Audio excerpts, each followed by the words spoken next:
My name is Erica. I work with the U.S. government for the Department of Defense as a data analyst. I came here to the D.C. area for grad school. I studied at Johns Hopkins, applied mathematics, and I did so as a full-time student. But initially, I was only really able to consider doing my master's degree if I worked. Unfortunately, I was really quite sick due to part of a chronic autoimmune disease, but also I was unable to work and study at the same time, mainly because I was too fatigued. But the fatigue went into essentially making me do a choice between either being able to go to school only if and only if my parents supported me throughout the school so I could afford going to school, or otherwise not being able to go to school if they were not able to support me. Thankfully they were, and I did my 3 years of school and I graduated and subsequently got a job. That being said, the fatigue only got worse through time, and through time meant that it affected my full-time job that I got after grad school. And that was a problem because I was no longer able to stay functional throughout the day. I would sleep 8, 9, 10 hours, 11 hours sometimes. Nothing would help. I would cut down, maybe sleep 4 to 5 hours, thinking maybe the myth that sleeping too long was inadvertently affecting me in a negative way. That wasn't working either. I went to various doctors, immunology, endocrinology, rheumatology.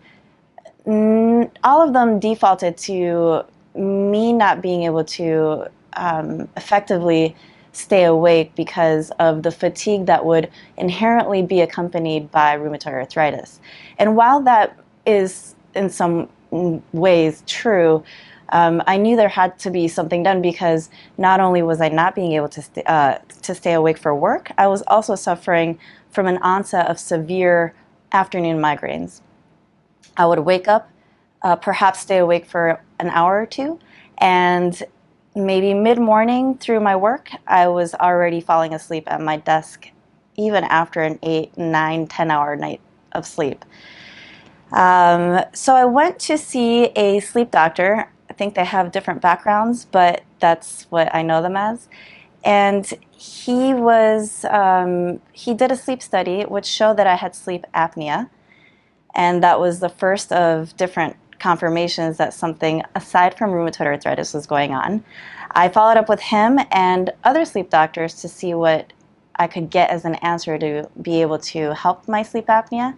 I first started with a CPAP machine. After 3 or 4 months of consistent use, I was getting no relief. So I still had the same symptoms. I would fall asleep mid-morning. I would suffer from severe headaches in the afternoon, and that was obviously not the solution for me. The next step was getting essentially almost like a nose grid or nose appliance, but I was not willing to use that. So then they gave me medication, and the 2 different categories of medication that they placed me on were affecting me adversely in terms of I was getting jittery rather than awake, and being awake and not being functional was not going to help me either. So I decided to get off the medicine, and I did further research, and I found NIHA. NIHA, by way of the dentistry clinic, showed me how to use or how to have an appliance that would help, that was non-invasive. I considered the CPAP machine to be bulky and invasive every single night. The medicine was invasive to me, and so I found Dr. Weiner, who was able to help me with a sleep apnea oropharyngeal tool.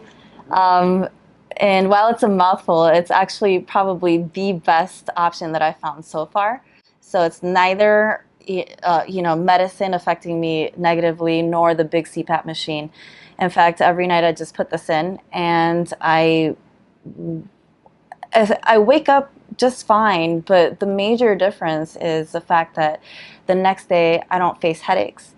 I can stay awake just fine, and I can stay awake until I go to bed and be functional at the same time. I have way more energy during the day. I'm also not prohibited from my social life on weekends, and I'm able to study at night after a long day at work. This oropharyngeal tool does not interfere with anything at all. It's just so tiny as a little yeah, it's a tiny little insert, so it doesn't bother me at all, and it's easy to carry around, and you never forget it because it's so. I never forget it because it's so useful and so, yeah, so impactful that I never miss a night without it. With the sleep apnea tool, everything changed, and that I mean everything. Not only was I able to stay awake the entire 8 hours of my day, I was also able to extend my work days. So, to little to my, I was just completely surprised that I was able to go into 15-hour work days when I needed to. I would go on work trips that required me to work extra hard for the weeks that we were placed at the new location. And I was able to pull through all of the hours functionally extremely well. I would have never, ever been able to do that prior to not having the sleep apnea tool as an addition to my night's sleep. Not only that, but it also helped my work life, but also my social life as well. Generally on weekends, I'd be so tired from working Monday through Friday, I was not able to do the normal social and partying that people in my cohort do. So I'd essentially make plans and cancel on them. And that was also not well received, neither by me or my friends.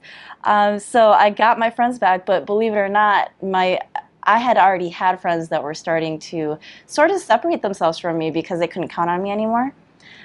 So that was my other blessing in disguise, was to be able to recuperate the rest of my social life. So the sleep apnea tool essentially helped me not just with work, but with my social activity.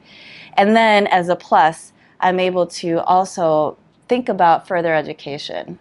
Initially, I had considered doing a doctorate degree as an extension to my applied mathematics master's.